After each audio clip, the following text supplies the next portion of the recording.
외교 관련된 현수막들도 있거든요. 이것도 좀 같이 보시고 말씀 좀 나눠주시기 바랍니다. 튼튼한 안보, 탄탄한 경제, 한미 정상회담 역대급 성과,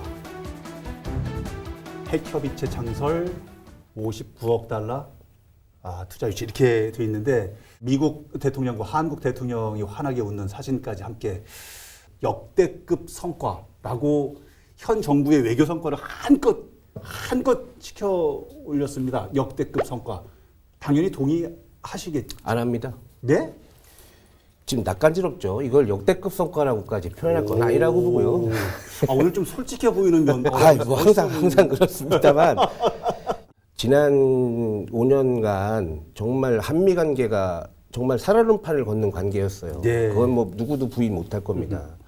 이 관계를 정상화시키는 과정에서는 이 정도 성과라면 박수 칠 만한 성과는 거뒀다. 그래서 모든 것들이 지금 비정상을 정상으로 돌리는 과정에 있고 이것은 윤석열 대통령이니까 가능하다라고 저는 보는 거예요. 왜냐하면 윤석열 대통령 아시지만 정치력 없습니다. 예. 국민이 그런 대통령 뽑았잖아요. 네. 배째라 하는 건 아니에요. 윤석열 대통령은 거꾸로 얘기하면 여권이건 야권이건 정치인들한테 빚진 게 없어요. 채무가 없어요. 욕먹어도 할 일을 할 수 있는 대통령이라고요.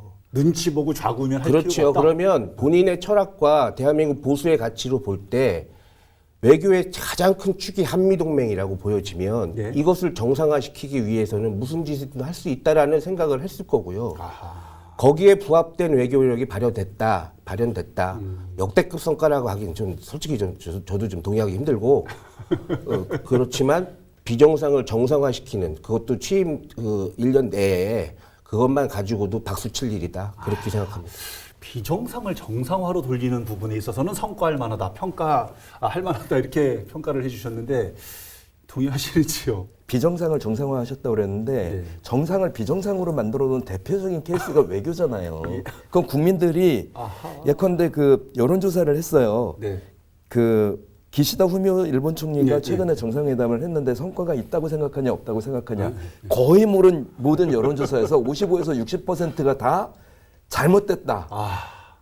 오염수 방류 안 된다. 예. 이렇게 얘기를 다 했고 네. 그러면 미국이 가가지고 국빈방문 받았는데 거기에 대해서는 어떻게 예. 생각하냐. 예. 전체 여론조사에서 55% 전후해가지고 예. 50에서 60까지 다 나와요. 아하. 잘못됐다. 국민들의 뜻이 잘못됐다는 겁니다. 그런데 본인들은 역대급 뭐 성과라고 하면서 예. 막 현수막 걸어요. 그러면 국민들이 보기에는 얼마나 근데 우습겠습니까? 근데 여기서 또 하나 제가 드리지 않을 수 없는 게 그 사실은 민주당은 어떤 민주적 가치와 절차 그리고 대의명분이라는 가치를 중요시하는 정당으로서 네. 수권 정당이셨잖아요. 네. 그런 정당에서 외교를 논하면서 어떻게 유독 미일 관계를 정상화시키는 과정을 경제 논리로만 부각을 시키고 중러를 그렇게 떠받들듯이 하시는지 저는 이해할 수가 없습니다. 한미 관계, 한일 관계는 경제 논리보다 안보가 우선인 관계가 되는 거고요. 예. 이런 어떤 여론, 국정을 담당하셨던 정당이라면 대통령을 보유한 국민의 대통령이긴 하지만 배출한 정당이 여당이라면 고민해야 될 게 한두 개가 아니지 않습니까? 뭐 그러겠죠. 욕을 먹어도 해야 할 일이 있는 거고.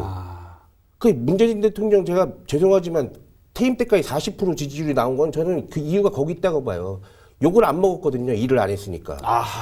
그거 그렇게밖에 볼 수가 없어요. 이야. 할 일을 욕을 먹어도 할 일은 해야 될 일이 분명히 프레지던시에는 있는 겁니다. 예. 일을 안 했다는데요. 그래서 욕을 안 먹었다는. 이제 평가는 여러 가지로 할 수 있다고 보는데 국민들은 문재인 대통령에 대해서 적어도 외교 하나는 잘했다. 이게 기본적인 평가잖아요. 왜 그러냐면 그러니까 문재인 대통령이 제일 잘한 거, 저도 이제 아쉬운 점은 있습니다만 제일 잘한 게 외교 문제하고 코로나 극복 이 두 가지는 아마 30년 후에 역사책에도 아마 실릴 거예요. 예. 지금 우리가 그 미국과 일본에 대해서 적대적으로 하자는 게 아니지 않습니까? 미국과 일본에 우호해야죠. 잘해야죠. 예. 그런데 그렇다고 해서 그거 잘하는 거하고 이쪽을 적으로 돌리는 거하고는 전혀 차원이 달라요. 왜 그러냐면 그 당시의 소련과 당시의 중공하고 교섭을 시작하고 통로를 문을 연 게 보수 세력들이 집권하고 있을 때입니다. 노태우 대통령일 때 가서 우리의 살 길은 이쪽과의 화해다. 그리고 그쪽과의 그 어떤 경제 교류를 통해서 그래서 당시에 90년대 초반에 그것 때문에 지금까지 대한민국이 성장하는데 큰 발판이 돼 왔고 보수에 대해서 대한민국 보수에 대해서 저도 굉장히 존경을 갖는 것 중에 하나가 당시에 그렇게 얘기할 수 있었던 상황이 아니에요. 야당에서도 반대한 걸로 알고 있습니다. 그런데 그걸 가서 하신 거예요. 아하. 노무현 대통령이 미국의 눈치 봐서 이라크에 파병하고 FTA 한다고 그랬을 때 진보적인 사람들은 반대 다 했어요. 그럼에도 불구하고 국익을 위해서 무릎 꿇을 수 있다고 생각한 분들이에요. 그런 분들이 지켜왔었던 나라를 이렇게 1년 만에 이렇게 작사를 내는 이런 대통령이 이걸 잘했다고 또 현수막까지 걸어요? 아하. 이게 너무 이거는 이제 멀리 가면은 시청자분들이 이해가 좀 어려우니까. 시각차가 너무 극명한데요. 그 지난 정권 얘기는 자주 할 필요 없습니다만 문재인 정권이 외교만큼은 잘했다고 하시는데 대한민국 외교의 가장 중요한 상대 국가가 어디입니까? 우리가 북한을 인정했잖아요, 국가로. 유엔에 동시가입하면서 북한이잖아요. 그 문재인 정권 출범 초기에 당장 평화협정으로 전환되고 내일이라도 통일될 것 같았어요. 북한의 핵무기는 폐기될 거고. 지금 결론이 어떻습니까? 아하. 삶은 소대가리 소리 들어도 아무 소리 못하고 그 공동연락사무소 폭파되는 거 보고도 아무 소리 못하고 결국은 어떻게 됐어요? 북한이 핵 개발은 기정사실화됐고 SLBM 등 각종 핵기술이 오히려 발전할 수 있는 시간만 벌어준 꼴이 됐잖아요. 무슨 외교가 성공했다는 거예요? 외교를 안 했죠. 거기까지 이제 가고 또 하나만 우선 나왔던 얘기니까 이 앞부분 다시 좀 넘어가서요. 이번에 역대급 성과라고 평가한 부분 중에서 튼튼한 경제, 튼튼한 안보, 탄탄한 경제 이런 부분들이 있었었고 그다음에 핵 사찰 뭐 이런 부분들이 있었었는데 이런 부분에 대한 성과도 좀 소개를 좀 받았으면 좋겠습니다. 핵 협의체를 창설했다. 물론 이게 중요한 진전이라고는 볼 수 있다고 봅니다. 그 해구산을 사용할 수 있는 핵에 관련해서는 미국이란 나라가 어떠한 나라가도 정보를 공유하지 않습니다. 이제는 그걸 공유하겠다는 거거든요. 그렇다면 진일보했다라고 평가가 되어지는 거고요. 평가할 만하다. 지금 그 우리나라 특히 이제 전 세계적인 글로벌 경제 위기지 않습니까? 지금 미국도 지금 부도 위기라고 하잖아요. 그러면 지금 우리나라는 살 길이 그 결국은 수출. 그러면 신성장 동력을 확보를 해야 되는데 여기에 대한 어떤 그 미국과의 어떤 그런 관계가 없으면은 이게 불가능하단 말이죠. 지금 성장 동력이 그 소득주도 성장으로 인해서 막혀버렸어요, 지금. 이거를 뚫을 수 있는 어떤 그 전기를 마련했다는 면에서 경제적인 그 측면에서 좀 평가할 만하다. 그렇게 봅니다. 이거 있잖아요. 다음 현수막을 보시면 민주당 쪽에서 현 정부의 외교 성과를 어떻게 평가하는지에 대한 게 더 적나라하게 드러납니다. 다음 현수막 보여주십시오. 한미 정상회담 퍼주기 외교 2 일본의 굴욕, 미국의 굽신입니다. 민주당에서 걸었는데, 야 굴욕, 굽신 막 나옵니다. 굴욕, 굽신. 그래도 굴욕, 굽신. 저는 좀 저 현수막 보니까 고마운 생각이 드네요. 고마워요? 왜냐하면 오늘 토크가 아주 좀 이상하게. 그래도 그 외교라고 인정을 해줬잖아요. 퍼주기 외교라고. 문재인 정권은 외교가 없었거든요. 일본엔 굴욕 외교, 미국엔 굽신 외교라고 그래도 외교라고 인정을 해줘서 감사드리고. 외교라고 평가를 해줘서 고맙다. 저는 그렇게 말씀드릴게요. 좀 가혹할지 몰라도 북한에는 그냥 굴욕 굴종, 중국엔 굽신. 외교란 단어 붙이고 싶지가 않습니다. 근데 외교란 단어를 붙여주셔서 하여튼 고맙긴 한데 여기에 대해서 하여튼 일단은 제가 여기까지 말하겠습니다. 이거 어떻게 받아들이십니까? 일단은 이제 일본과의 관계부터 좀 이제 세부적으로 말씀드리면 일본 기시다 후미오 총리가 와가지고 독도 일본 거 맞죠? 이렇게 얘기하고 갔어요. 한 가지도 말씀 못 하셨습니다. 지금 독도 일본에 우리 대통령이 윤석열 대통령이 일본에 가신 후에 그리고 갔다 오신 후에 일본의 모든 교과서에 독도 자기네 땅이라고 다 그동안 그거를 막아왔었던 게 문재인 정부의 외교였었던 거예요. 적어도 그 정도 되면 조치하고 난리가 났을 겁니다. 일본에서 우리나라 경제 제재한다고 화이트리스트 때렸어요. 예. 거기에 대해서 우리가 막아왔죠. 소부장 키워오고. 네. 그런데 그 키워왔었던 소부장 다 내준 게 현 정부 아닙니까? 그래서 일본과 관련돼서 외교가 없었다? 그동안 전 국민들이 나서서 막아왔었던 어떤 일본에 대한 침략 야욕에 대해서 그게 외교가 아니고 뭐죠? 아하. 미국과 관계는 그 어느 때보다도 굉장히 활발했습니다. 그리고 그 코로나 시기에 그 엄혹했었던 시절에 전 세계가 다 이게 경제가 막 하향 곡선을 겪을 때 유일하게 버티고 위로 올라섰던 곳이에요. 그거는 다 물건 잘 팔아먹어서 외교 잘해서 나타난 성과에 대해서 적어도 그렇게 폄훼하시면은 예컨대 이제 얼마 후에 그렇게 나올 겁니다. 삼성 다 갖다 퍼줬죠. 또 자동차 다 갖다 퍼줬어요. 예. 한국에서 56억 달러 뭐 했다고 외교 성과를 얘기하는데 우리는 133억 갖다 퍼주고 그렇게 되면 무슨 일이 생기냐면 미국에서는 원래 전략이 그거였던 거예요. TSMC 대만에 있는 거 미국으로 옮기고 삼성에 있던 반도체 옮겨서 자기들이 반도체 관리하겠다. 그게 전략이었었거든요. 근데 우리는 받아낸 게 하나도 없이 그냥 갖다 주기만 한 거예요. 그 사실이라는 가짜 뉴스를 너무 맹신하고 있는 부분들이 많아요. 이게 같은 그룹 내에 있으면 뭐 저 또한 마찬가지입니다.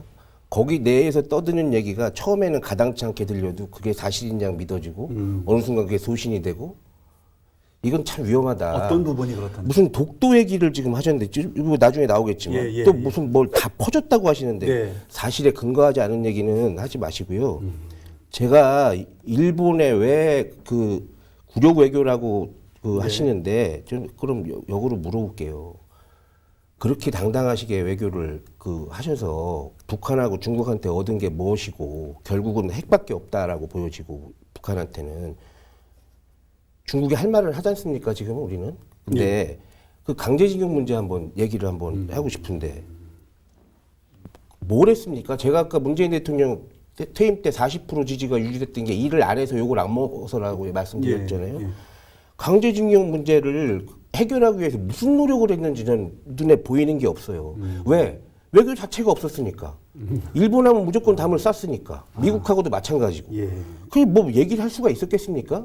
기껏 하는 게 괴담 조성해서 시위하고 의원단이 현지 방문하는 거예요. 그게 독도 문제도 마찬가지고 이 강제징용도 마찬가지예요. 정치적 쇼로 해결된 문제는 아무것도 없습니다. 부딪혀서 외교가 돼서 먼저 우리가 컵에 물을 딸든 상대가 먼저 따르든 그것이 외교로 발전해 나가서 결국 한 컵이 완성되는 것이지 아무 문제 없이 그냥 컵만 때린다고 해서 해결되지가 않잖아요. 그런 일들을 하면서 욕먹는 건 감수하겠다는 겁니다. 그래서 뭐를 얻었죠? 얻은 게 뭐죠? 5년 동안 아무것도 하는 거를 한 번에 어떻게 다 얻어옵니까? 그러니까 한 가지라도 얻은 거 말씀해 보세요. 다 주기만 했잖아요. 화이트리스트 먼저 해소했죠.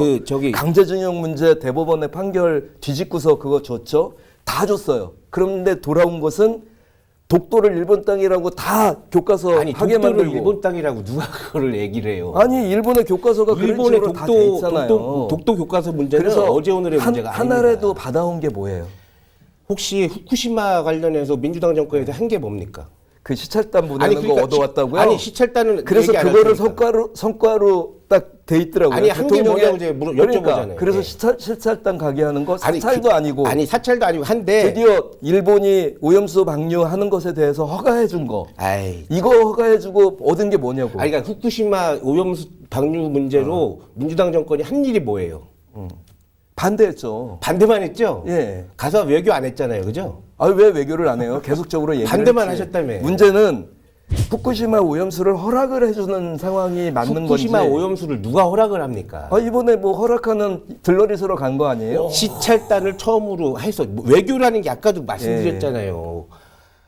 저도 정치 외교학 했어요. 외교는 한 번에 되는 일이 아니에요. 자꾸 부딪히고 채워나가야지. 그래서 다 퍼줬어. 그러면 하나라도 받아왔어야 되잖아. 하나라도. 그러니까 하나 다 퍼줬다고 이제는 오염수도 들러리서. 그 화이트리스트도 일을 뭘 했냐고 했더니 반대만 하셨다며. 당연히 거기에 대해서 국민의 안전을 위해서 오염수 함부로 아니, 방류하는 거 국민의 맞고. 안전을 위해서 대통령과 정부가 나는 반대합니다라고 하고 있는 게 외교입니까? 한 판을 꽤 오래 진행을 하는데 지금처럼 들어갈 틈바구니가 없던 처음이에요. 일본 총리에게 독도를 뭐 넘겨주겠다. 허위사실 유포하고 네, 시위하고 네. 의원단이 방문을 해요. 예. 참 우스워 보입니다. 오히려 일본 어린애들 같아. 전략에 독도 문제를 거론을 하도록 한 것 자체가 문제라는 얘기를 계속 지금까지 해왔고 누가 거짓말을 하느냐? 괴담을 누가 예. 퍼뜨리느냐? 저쪽이죠. 일본 언론 말을 그대로 다 믿으세요? 아니 민주당은? 그러면 일본의 정치인 말은 다 듣습니까? 현 정권의 일련을 무지, 무능, 무책임의 산모 정권이었다고. 민주당 위기의 본질은 사실은 이재명 대표의 사법 리스크와 인성이다. 노동개혁과 관련돼서는 120시간, 60시간 외에는 노조 때려잡는 거 외에는 노동개혁의 핵심은 노사 법치주의를 구현하는 거라고 좀 봐요. 예. 고용 유용성을 확보하고 아하. 말씀이 길면 지는 겁니다. 제가 말씀 많이 드렸는데